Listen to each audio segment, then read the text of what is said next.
Good morning, good afternoon, good evening, our viewers at home, wherever you are watching us all over the world. We are welcoming you to another edition of Mike Uncensored podcast. Today, I have a big fish that comes from a noble family. His mom is the first lawyer in Ibadan, probably in the whole of Yoruba land. His dad was so wise that he was given an appellation of a Cicero. His dad was the former governor of the whole Oyo State. I'm talking about Sir Architect Muyiwa Ige. You're welcome, sir. Compliments of the season, and it's good to see you again. It's a pleasure, sir. So we have a lot of things to talk about, and 23 years ago, we're still going to talk about that. The former Attorney General of the Federation, the great Cicero, Chief Bola Ige, was murdered. We are still going to that now, but before that, we want you to walk us through your background. How was it like being the son of a governor in those days? Interesting. Actually, just for clarification, All right. because most people tend to gloss over the essence of the man.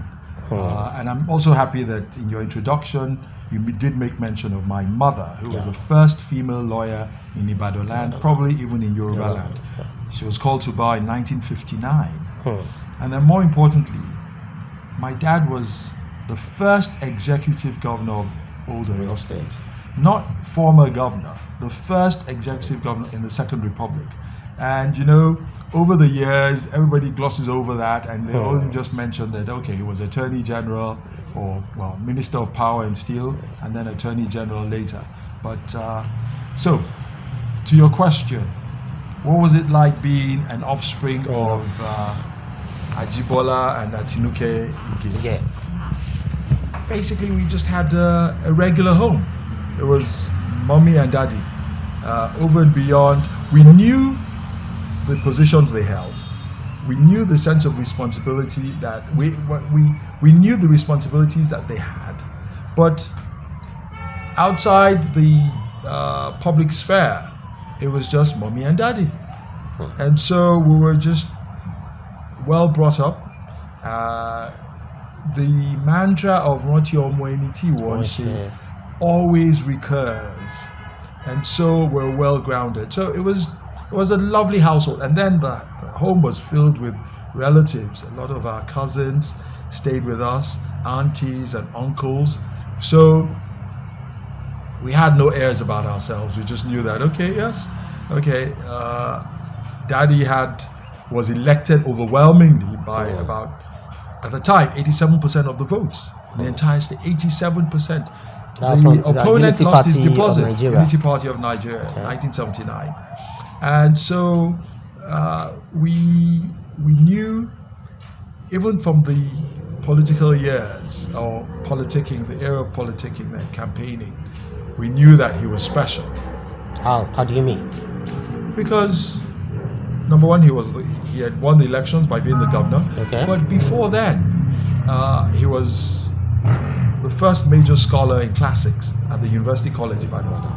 He was a student politician from age 15. He was very prominent during the action group period with Wale Soyinka, who's my godfather, and Femi Johnson, the Three Musketeers. And so we knew, and then he was well-rounded. He was a lawyer. He did a lot of pro bono work. And in the history of the traditional councils in Yoruba land, there's an imprimatur of Bola Ige and Bola Ige and Co. there. Most of the chieftaincy titles or the arrangements for all the traditional titles, Bola Ige and Co. was probably their lawyer. And so you'll find a situation where all the Obas will always come around. He did all the work for free, but they'll bring maybe, or even some of his clients, they'll bring plantain and palm oil, and then he, as the lawyer, will give them money to go back. But again, it was a happy home. Were brought up as well-rounded children, and I thank both my parents for that. Thank you, sir. The reason why I ask this question is that we know what happened to the children of elective office holders these days, probably because of the advent of social media. What do you mean? What happened to them? What happened? Happens to them? For instance, there was a news that a son of, I think, former president bought a power bike and he had an accident. There was this former governor of Oyo State whose children were reported to be misbehaving in schools. It was reported in the news, and the father, who happened to be the governor, said, and I quote, "If you want to want to So people are like, if you are called to serve, then why is there all of a sudden the children started behaving as if they were the lords over the people they are supposed to serve? So now my question is that during your own time, should we say probably because the way information was filtered to the public was not the way it is? Personally, that was probably what limited the flow of information to the public. Or should we now say, because you said that you used to be told that not your money, is that just enough to keep you grounded even years after their demise? Absolutely. Again, from where we come from, okay, as being offsprings of Bola and Ige. It's a huge legacy that they've left behind. But even while they were alive, we knew that we just needed to do things properly. So it became second nature. So even if one wanted to misbehave, you knew that you could not. So and then, okay, I'll give an example. Okay. Not about misbehaving, but I'll even use myself as an example about youthful exuberance. Okay. I remember on holidays, when your friends are around, you want to show off a little bit, and you decide that, okay, well, let's start racing with a car around town. From the gate to the junction, about 10 people had called that somebody had stolen Uncle Bola's car. Obviously, I couldn't go any further. I had to take the car back.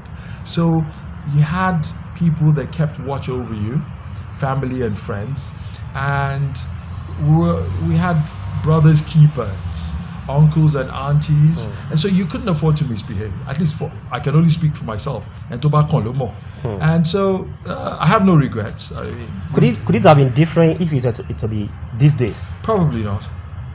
What made you say that? Again, the quality of parenting that we had.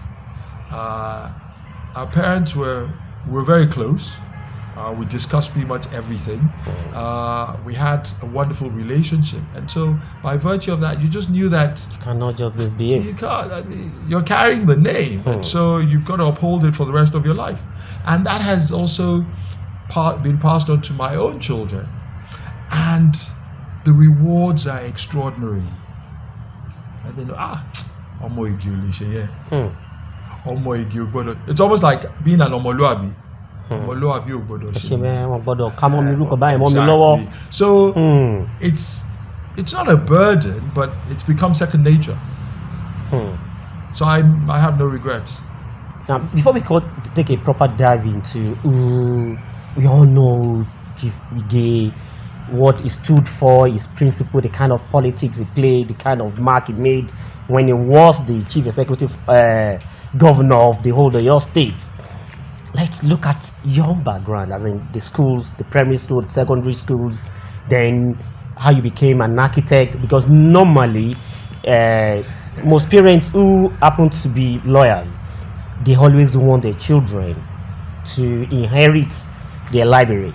So why is it different in your own case? So we want you to start from the primary school, secondary school, and how you now studied architecture. This is uncensored. Uncensored, exactly. Anyway, I went to Mary Hill Convent School, a Catholic private school at Idiakwe in Ibadan. Wow. And then went to the international school for secondary school. Okay. And then after my third year, Which international school? University of Ibadan. Okay, The international school. Okay. University of Ibadan. And then after my third year, went to Newlands Manor School in England. Okay. And then from there went to university in Chicago at the Illinois Institute of Technology, Okay. where I studied architecture, which is probably the best school of architecture in the world. world. Now, you asked me, how did I become an architect Okay. and why? Why not?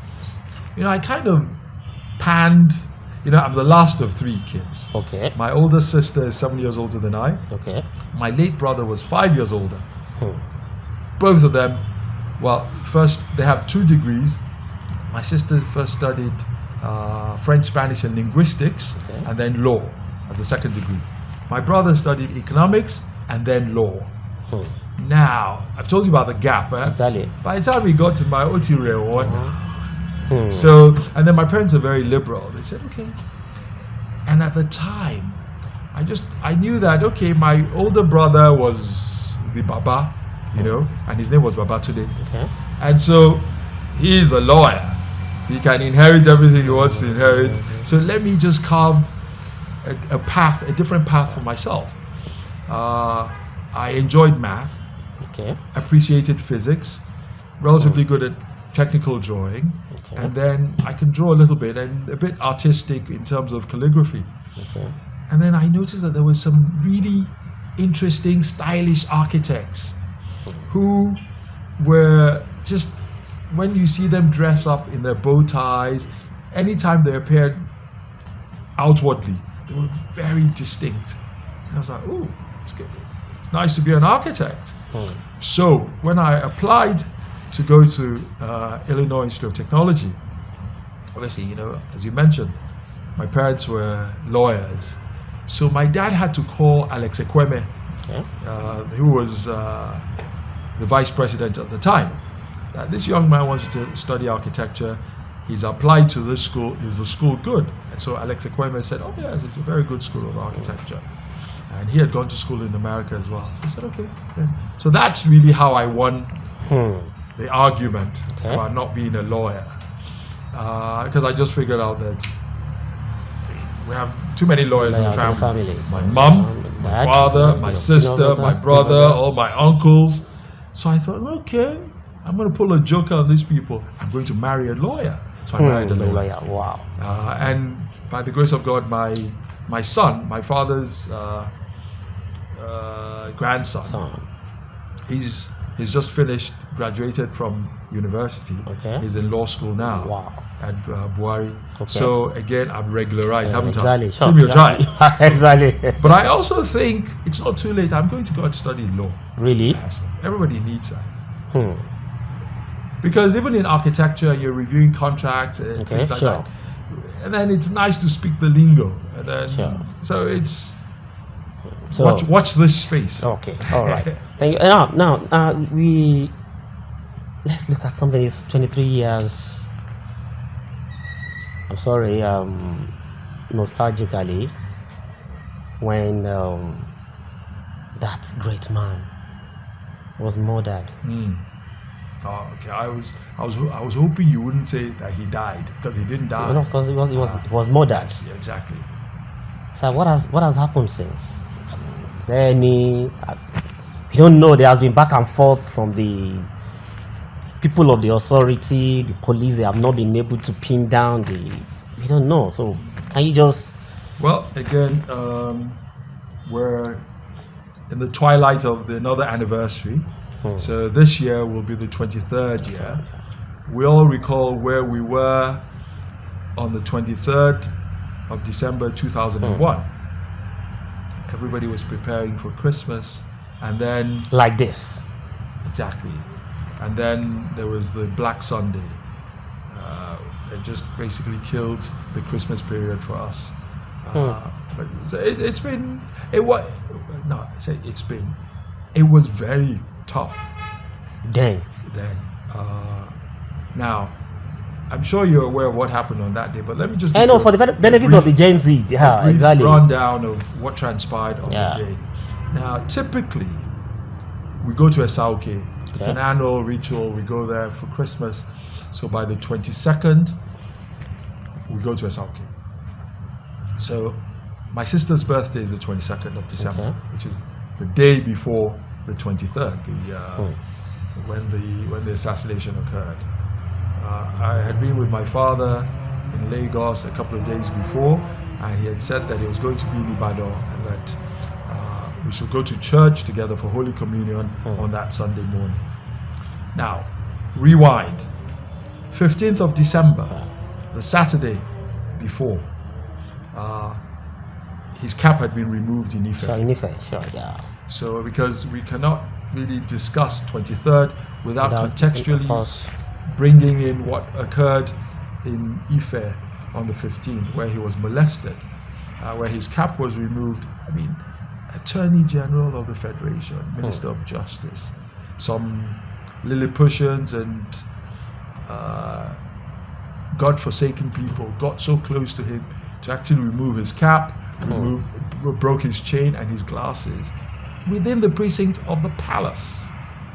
Anyway, they returned the cap, but it was a bad omen.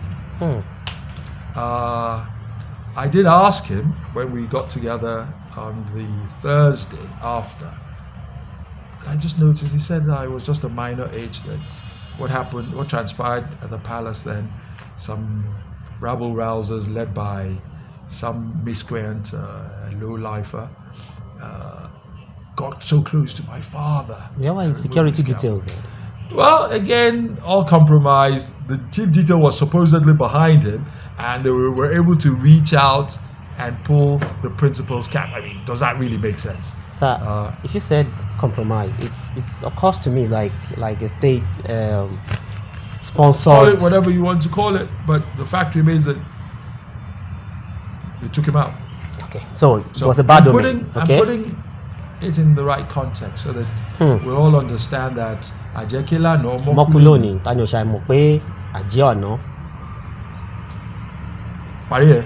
Ajiano lo pomoje. So, and then on Sunday morning, I came to pick him up to go for Holy Communion. So my mom said, let him rest. So my dad said, okay, I should go for Holy Communion and then come back. The whole idea was, okay, we're preparing to go to Esauke. Then all the sort of packing and putting everything together. Visitors were coming in. I mean, my father's house was like a mecca of sorts. Every day people were coming in and out.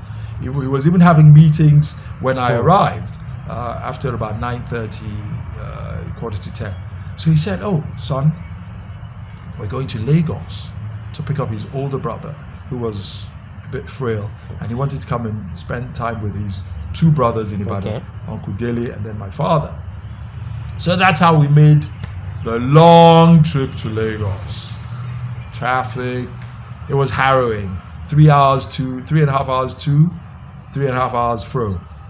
Anyway, we came back with his older brother.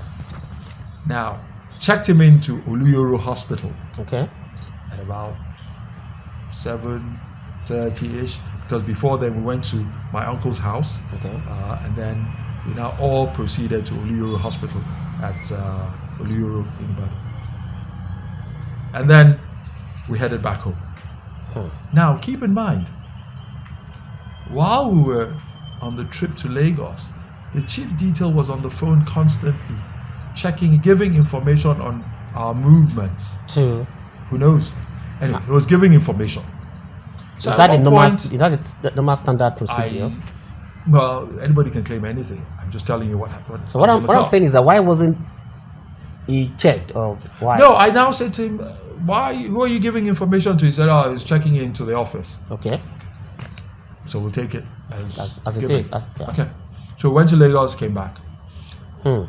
went to Oluyoro Hospital, dropped off his brother, and then came home. At about 8:20, 8:30. Evening. Now, remember I mentioned to you something had happened in Ife Exactly. before. There was a bit of a ruckus going on in Osun State, but my father had nothing. He was minister, and so anyone that wants to convolute the matter will say all kinds of. Anyway, so interestingly, on that day, ordinarily Bola Ige police station would assign 2 policemen to the residence. They were coming every day, right? On this fateful Today. Sunday, when we arrived at about 8 o'clock, 8:30, they had not come. They usually switch Okay. at 6 o'clock. Okay. The night before, they were there at 6 o'clock. 2 nights before, they were there 6 o'clock. at 6 o'clock. On this great, glorious Sunday, they had not arrived. By 8 p.m. 8:30. Okay. So, as we were driving in, the chief detail was asking that, should they go and eat? Now, my aunt was in the car. And so my dad said, no, after they shall have dropped her off at Ring Road, then they can go and eat. Which meant that they had to be in the house without going anywhere, correct? Sure. Because I was in the car. And then, as soon as my dad stepped out of the car, he asked, what about the security guards that are supposed to be here? Because everybody gets a Christmas present. Sure. So they said they've not come at 8:30. He said, okay, when they come, they should let him know so they can get their Christmas present. And he went inside. 7 minutes later was when everything went upside down. And then the house was invaded. It has never ever happened before where people will bring guns into the house. Never happened before.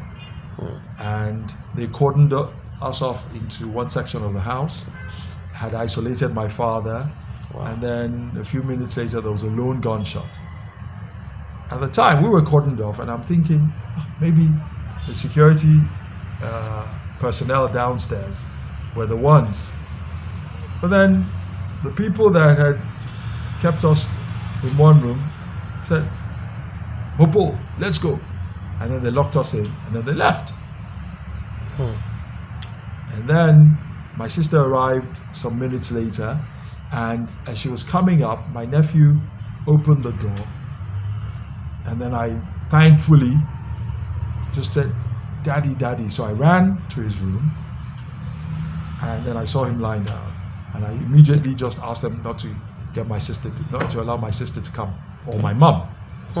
And then the so-called security personnel now came up. Apparently they were downstairs when my sister arrived, and they had told her that everybody was upstairs. Now, we later found out that when they arrived, they actually went upstairs, touched him, confirmed he was cold, and went downstairs and just sat there like nothing happened. Isn't that callous? That's the height of callousness. But anyway, then you all know about what happened with the shenanigans of the trial, and then the state, and then there was elections that wiped out the Alliance for Democracy, and then the PDP government came in, and then they filed nolle prosequi and basically just threw the case. And then our star witness recanted. This is somebody that they found on the stairs. They put a gun to his head. He now claimed that he could not remember the person that slapped him, who he pointed them out at Alagmo. But anyway, it's unfortunate that, because 2024 now, my father would have been 94 years old if we were alive today. So, those are the kind of people you want to sit at their feet and then just soaking words of wisdom and interrogate certain things they did in the 60s, in the 50s. What was their role defending the people of the Middle Belt? My father defended over 3,000 Middle Belters from Benue. That today, if you mention Ige in Goku, the town of G.S. Tarka, the current secretary of the government of the Federation, who was governor at the time, he sent 2 truckloads of yam and oranges. Apparently they do that only for the heroes. Appreciating the kind of person that Bola Ige was, who defended the TV people. So, but we thank God for a glorious legacy. Ige lives on. Of course, but what really baffles me is this: the number 4 man. Who's number 4 man? I mean, the president, vice president. Okay. Well, yes. The Well, in that Attorney arrangement, exactly, the Attorney General. It's actually the number 3. Okay. At Exco. Okay. Had the Until ESCO. the executive, Okay. the Attorney Generals. Is it number 3 or number 4? Okay, I'll go with you. So, at 3, at 4. And for the trial to have gone the way it was, the family must have been seriously laid down by the government. Now, at that time, that's what led to the demise of my mom. You know, the shenanigans, the case went on from 2002 into 2003. I mean, just up and down. It was just a whole charade. But my mom, being a judge, a sitting judge of the Court of Appeal, understanding the intrigues going on. The day the star witness recanted, I was security guard. I was paying the salary on April 9th because I stopped going to court after I testified. The day he recanted, my mom couldn't sleep. The next morning she died on the 10th of April 2003, 16 months later. That's very, even me, the way you're just narrating the whole thing, that shock alone, it will take a strong person to really wriggle out of all that. Is it right to say that the family is highly disappointed with the government headed by President Obasanjo, the way? Because what will have thought? We never expect, so we're never disappointed. How do you mean, sir? Exactly what I said. It is when you're expecting somebody to do something and they don't that you're disappointed. So if you're not expecting them to do, well, will it bring back Bola Ige? Those that did it, may they not die. That is if I thought they are not even. Can you say amen? Amen. That is if I thought they are not even died. Well, we're speaking about Ige 23 years later. I showed you a photograph. In 1959, he was on the same platform with Martin Luther King. Almost to the date, December 27th through into January at the Quadrennial in Athens, Ohio. The Reverend Martin Luther King, 1959. Special young man. So, again, he was not a fly-by-night person. He worked hard to be who he became. And so his legacy lives on. That's why he will continue to live. Whether they like it or not, now he'll forever be remembered. Even in terms of song. Have you heard that song, Prayer for the Youth, by Lagbaja? Okay. Do you know the voice that came on? I know it was and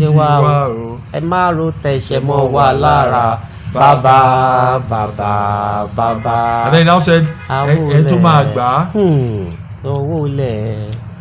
and then my father went into pray. That prayer was actually for Lagbaja, and I'll tell you what happened.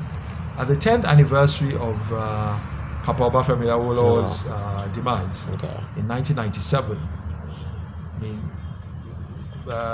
my father took a liking to Lagbaja because he appreciated his craft, and then Lagbaja was also classmates with my brother-in-law, my sister's husband, at the University of Ife.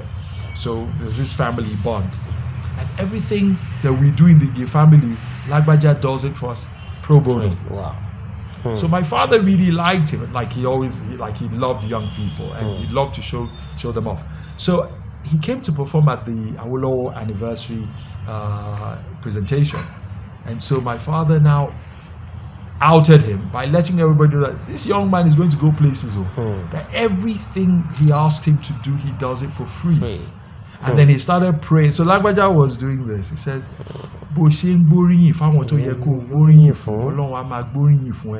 may God in his infinite mercies and wisdom crown you with all the desires that you seek. May you be greater than we. May you be greater than we. Extraordinary prayer.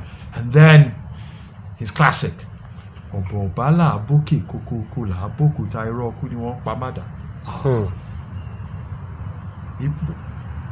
Extraordinary prayer. Hmm. So again, whether you like it or not, when you play that song, Bola Ige stays alive. Do you, when I say you, I mean the family, still have the hope that probably one day those perpetrators will be brought to book?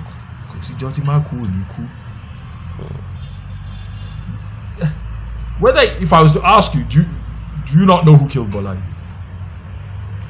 Not that you saw them take blood, but when you plug all the holes and dot all the dotables, you see where the trail is going. So it's okay.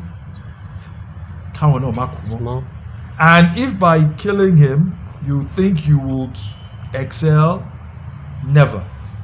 And look at those the various personalities. What have they done since 2003, 2001, 2002, 2000? So I want you to come out when you. Now, I want to ask an hypothetical question. So it doesn't exist. It's about governance these days. Okay. Why is it hypothetical? In the sense that appropriately. Now, what I want to say is that I knew for the fact that when Chief Bola Ige was governor, I knew he did quite a lot of things, especially as regards education, free health. But these days, it's my people. Brother, wait, you said you knew. You were a small boy at the time, bro. Yes, I was a small boy. I'm just joking. I was a small boy, but at least true.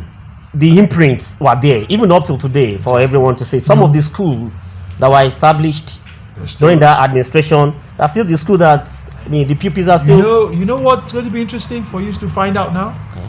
Since that time, no new school has been added on.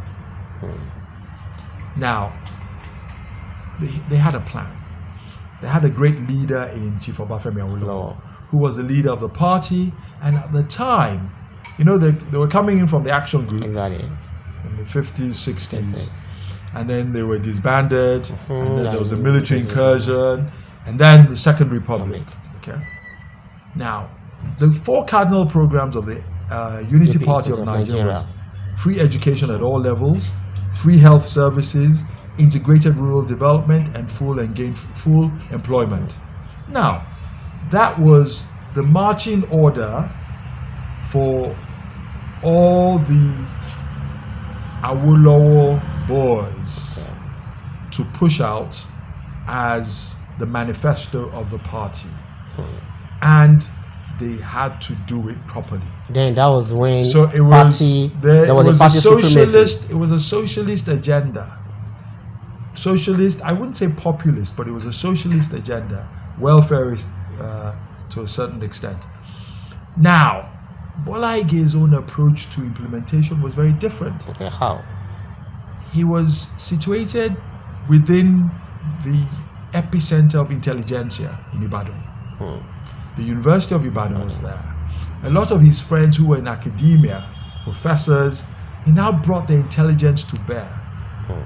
That look, yes, we have a party manifesto, but we must do ours differently. And so, if you have eggheads like Wole Soyinka, Maboguje, just Tekena Tamuno, who became a VC later, seasoned folks in academia. And then you partner with the publishers that if we're going to have free education, we must have books. So he engaged the publishers to publish books. He engaged the manufacturers of furniture to make chairs and tables. So by the time he was making the pronouncement on October 1, guess what? In the history of the world, he's the only one that's delivered his speech in Yoruba. On October 1, his entire speech on that day was in Yoruba. He connected with the people. So the takeaway on that day was, when I still recall because I was there. Mo ti bá Ọlọ́run mi jẹ́ májẹ̀mú wípé láti èní yìí lọ ẹ̀kọ́ di ọ̀fẹ́ ní ìpínlẹ̀ Ọ̀yọ́. The average market woman whose children never went to school, connected. He communicated with his people, and he said, it was free health services, because they had a plan. They knew how to implement it, and they marshaled their plan effectively. And that's honest. And then, because over the years, especially at his 20th anniversary, I now went into all the files. I read the budget that he inherited from Poltafa, the military government in 1979. I read the one in 1980. Then I read 1983. They spent the better part of 50% of the budget on education and health. Incredible. They built 343 new schools. That's incredible. 343. 343 new schools. It was massive. And there has not been one additional school since then. Added on. So they had a plan. No. And in terms of governance, they understood governance. Where they didn't fully understand, they co-opted the intelligentsia to support and assist, which was very good. And the question I was trying to ask is that if Chief Bola Ige were to be at the helm of affairs today, could he have turned things around? That's why I said it was hypothetical. Turn what around? The economic quagmire, the state of things. The current event now is seated in a different place. Okay. Now, what you should have asked was, if there was no military interregnum, Okay. we would not be where we are today. Okay. So our problem started from way yonder. So trying to situate Bola Ige in this realm, things would have been better, so we will not be here. So let us not even try to, because the climate now is totally different. No, because the reason why I asked that question is that people were saying that most of the leaders that we have at the helms of affairs today, they are bereft of ideas that they can't really. No, let's not say that. Whether they're bereft of it, they're doing the best they can. So it's bereft of ideas. Ideas come out every day. They're doing the best they can with the unfortunate situation that we found ourselves in. So we should just pray, because we're not in government. When I say we're not in government, we're not the ones at the helm of affairs. So we just pray for those that are at the helm of affairs, that God will lead them aright to do what is right for the people, for the betterment of the common man, and for you and I, so that we can hold our head up high and say, in this polity, that the black man can do right. Nigeria is the most populous nation in the world. Yeah. Incredible talent that needs to be nurtured. And in nurturing that talent, we will explode. And so I don't look at it as the glass being half empty. I look at it from the standpoint, it's half full. Let's fill it up. Let's harness all the resources. Let's be on the same page. The issue of the notion of caricature should be jettisoned. Let people serve, not be rulers, but let them serve as servant leaders. And the legacy of the Bola Iges who served, the legacy of the Awolowos who served, should be brought to bear. Asiwaju is doing the best he can, and it's interesting. We pray for him, that God will direct him accordingly, so that things will turn around. But the morass has been out for a very long time, and Igboro Renrio, Benny, Rara. For anybody, Igboro Renrio. But God will help us. Amen. At the point you were announced as Honorable Commissioner in Osun State. No, I was not announced. I You served. I remember I read your interview, one of the interviews you granted, then you said that day that your name was announced, Yes. that your phone was just ringing. And you served for 4 years. 3.5 years. So what happened after? What do you mean what happened after? Okay. The government at which you served spent 8 years. So, Konsho Yedile. Benny. I have a primary address. My profession is my primary address. As my father would always say, you serve, do the best you can, but make sure that your primary address is active. Yeah. So I'll give you an example. When he was Commissioner for Agriculture and then Commissioner for Lands in the old Western State under Major General Adebayo, and then obviously he decided to resign because he didn't agree with some of the decisions they were taking. The next morning, he appeared in court with his wig and gown. He had a primary address. I'm a professional. I'm a registered architect. And so service is giving of yourself to the people. Giving of yourself meaning 100% to serve, because you can't be doing your own work and then be serving the people. So rewind. Yes, July 25th. I'll never forget that day. I was at the St. Anne's Church Dinner with Jesus event. I think I was a member of PCC at the. No, I wasn't PCC, but I mean, obviously, my parents' church.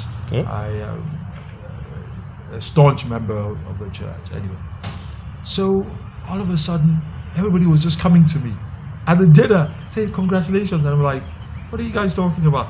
We heard your name. You've been listed to be a commissioner designate. And I'm thinking, what are you talking about? So you didn't know? You don't have I didn't know. So till tomorrow, I never heard my name. People just told me. So I placed a call to an uncle of mine, Professor Sholade. I said, uncle. So Salvo take by here right now. The reason I say this is he had called me about a week and a half before that I should send it. That he was trying to set up a foundation. I should send my CV. So I sent it to him. Okay, and that was the end of it. So I now said to him, he said if he had told me, I would have just been speaking English. So that it's better.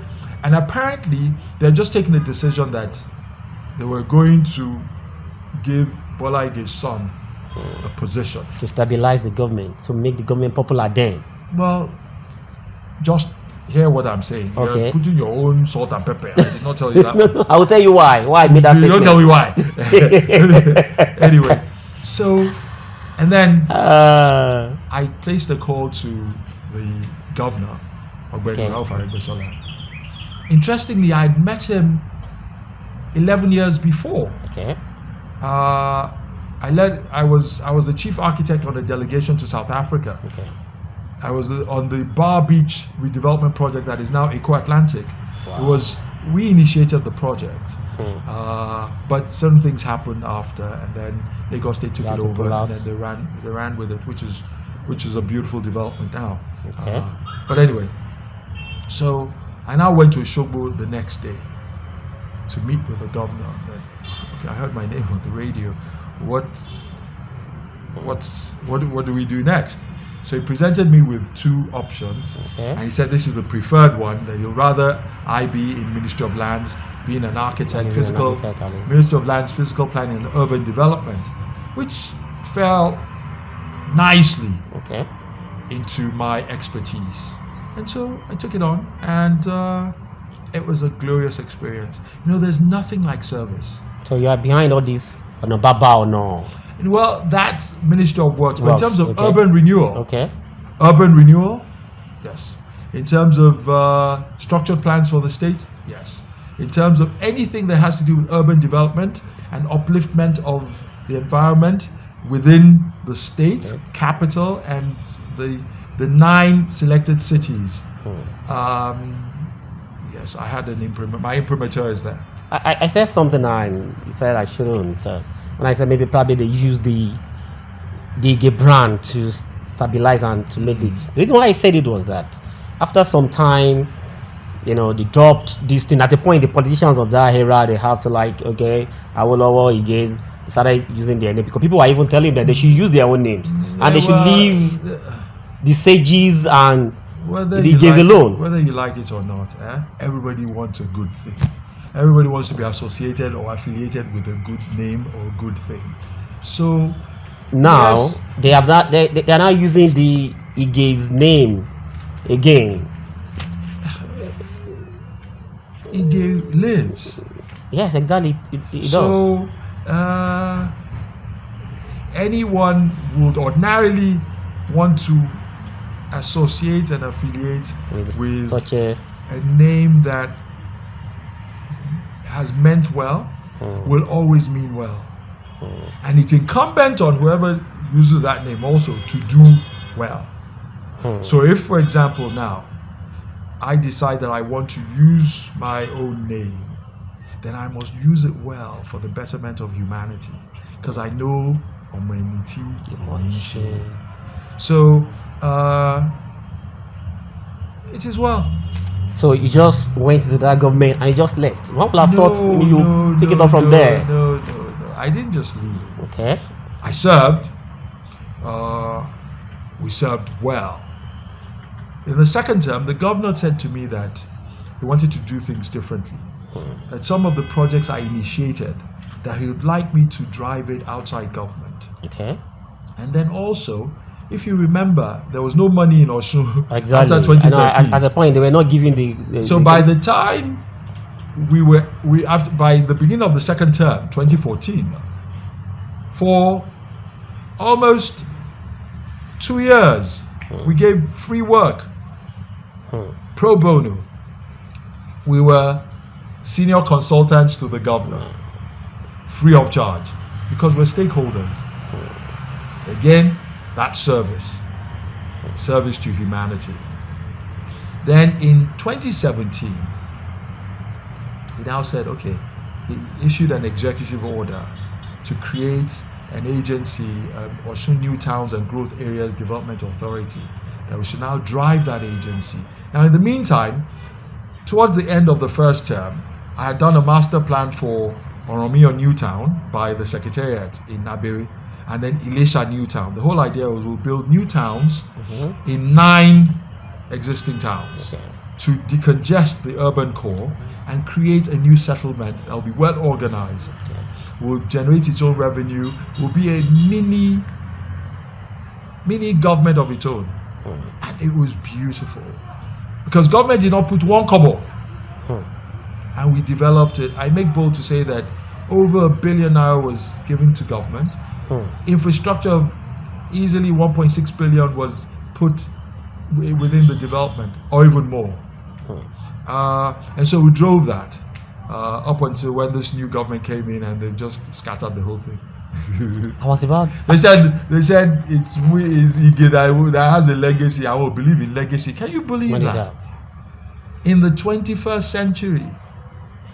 Because I was about asking that question, that how do you feel the states where we had the likes of Ige? No, well, and you now have slow down, sir. Okay. Bola Ige was governor of Oyo State. I know, but so he's from Esauke.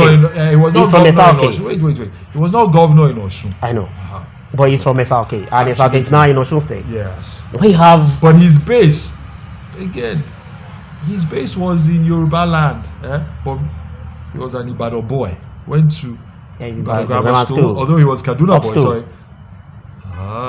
Went to Ibadan grammar school too. Again, Patrick. I'll tell you a story about Ibadan grammar school. How it connects with my mother. Okay. That one's another time. Okay, sir. Anyway, so what were we saying? Yeah, talking about that Bola Ige was Ibadan. Exactly. So, if you remember, when he was governor, they had to go and find a deputy governor from Osun province. That's where they brought in SM Afolabi. So, his base was actually Ibadan Ibarapa at the time.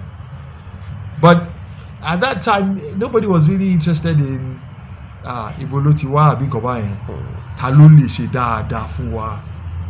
Ṣé wọ́n á ṣe dáadáa báyìí? Àwọn wo? Àwọn tó wà lọ́sùn báyìí ní ìsìn. Wọ́n ṣe tó lè ṣe.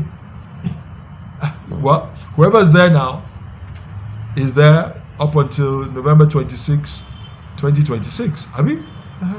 And then there'll be elections. Whoever wins will also be there for another 4-year term. People have thought that someone like you know, at least you saw it when it was being done effectively and efficiently, that probably you will come out and do one or two things. Like what we are doing now is don't look. No. So what are you doing now? I would always say to because Cool. if you say sit down look is my father's mantra. At the time of sit down look, if you remember, that was the Babangida era. They had banned all the old politicians, but they had brought in the new greed. They would call it a new breed, but new greed. Young jagudas who knew nothing about politics, but obviously the government wanted to use them. So my father had seen what would happen in future, that whatever the shenanigans was, it wasn't going anywhere. So okay. He would just maintain his sit-down look stance. But sit-down look was passive activism. He still had his people in all the various localities. So they were actually, I will not ban. I was of work with so that was sit-down look. Okay. So sit-down look is not being aloof. It's passive activism.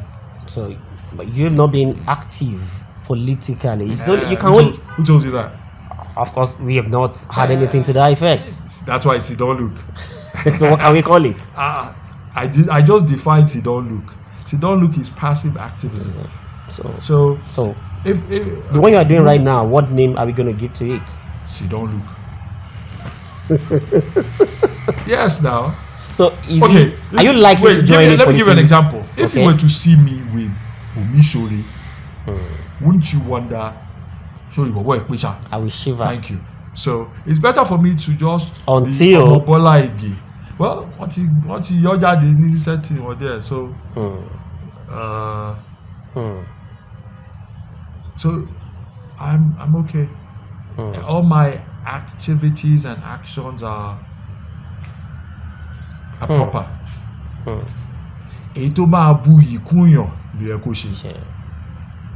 I don't understand whether you understand that Yoruba.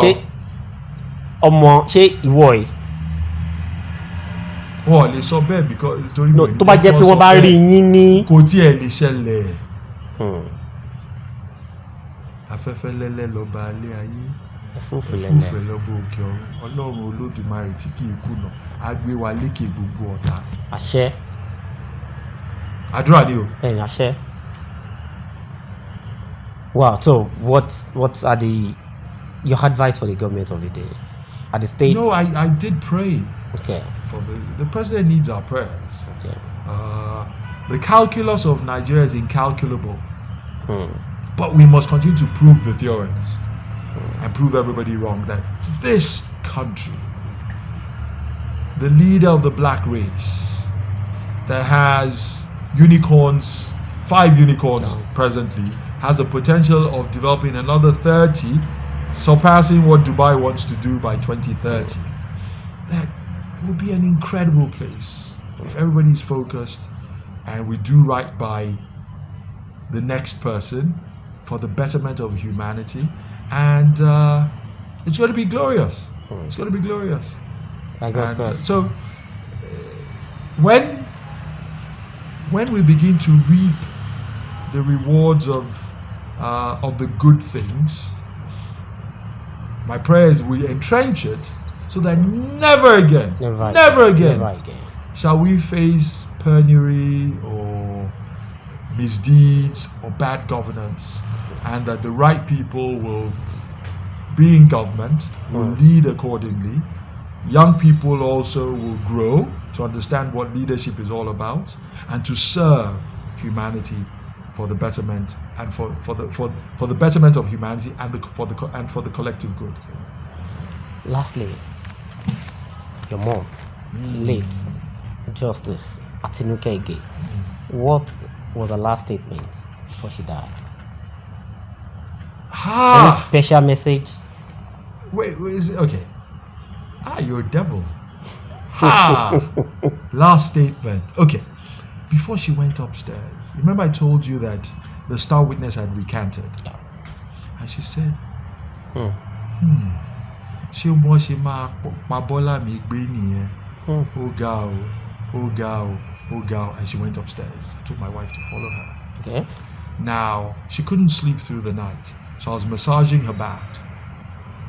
And I was saying to her, Mommy, it's okay, you'll be fine, and everything. And her doctor arrived at 5:45 in the morning. So I just went downstairs. I radioed the security guards that were expecting my uncle, who was her doctor. And then, you know, in life, you should not let your family be your physician. You Why? should not let your family be your physician. He lost it. Hmm. So as soon as he arrived, he saw my You allow mom. the emotion. Got the better And I of said, you. Uncle, do something. And he started crying. Yeah. And then as I was massaging her back, she said, That that was it. So she died in my arms. Special woman. Special woman. May God continue to grant both of their lives both of their souls sweet repose. Amen. But they continue to live. I was telling you the story of, he said, I'll tell you something about my mum and Ibadan Grammar School. The first story building in Ibadan was by my maternal grandfather, Baba Samson of Kelwu, who in the school, the photograph is there. Yeah. The land for where the Arimot Cathedral is built was given by Samson of Kelwu. My grandfather, maternal grandfather, was the one in charge of the construction of that church.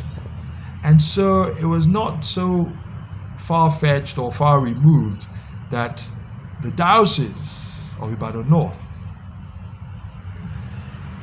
gave me or invested me as a Knight of St. Christopher last year, September. So I'm just thankful for the fact that I did know that I have a goodly heritage, and that it's incumbent on one to continue to keep the flag flying on both sides. I come from illustrious stock, honestly. and so Kasha Mashidada. Thank you very much, sir. God bless you. It's been wonderful having you on this podcast, and I'm very sure very soon as you're going to come back again, because we have not been able to explore all the issues that we need to talk about, but because of the time, we just have to go. So we want to say a big thank you for allowing us to come into your space, and it's our prayer. And to all our viewers, thank you very much. I wish you a Merry Christmas and a happy and prosperous and rewarding 2025. It shall be a great year. It's the first quarter of this new century. And so looking forward to the next quarter, the next 25 years. It shall be glorious. By God's grace. Thank you very much, sir.